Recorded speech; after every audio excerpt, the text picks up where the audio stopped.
Here at KPRC, we've been celebrating Houston's Black history all month long with our Voices of Houston series. KPRC 2's Vincent Crivelli shares a very special story from a National Guard airman. Good morning. Charles Jackson is no stranger to adversity. In fact, he used it to fuel his fire to overcome and lead.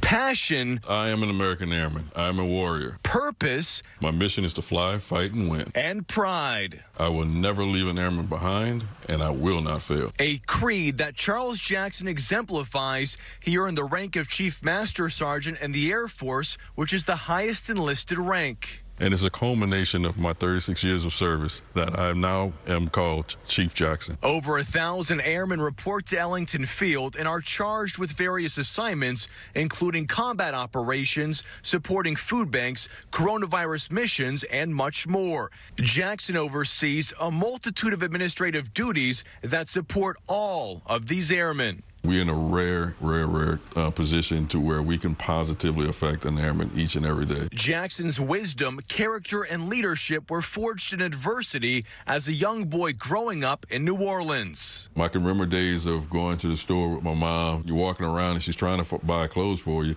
but you look off to the side and there's somebody watching you.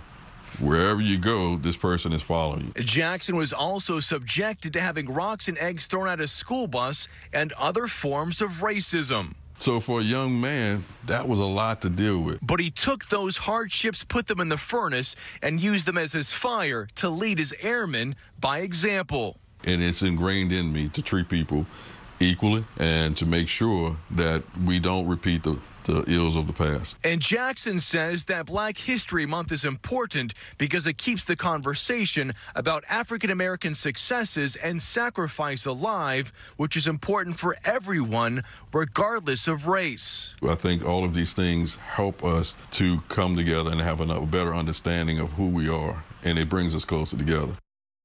And Jackson says he's also working with the state to form a diversity council for the Texas National Guard. Reporting from Ellington Field, Vincent Crivelli, KPRC 2 News.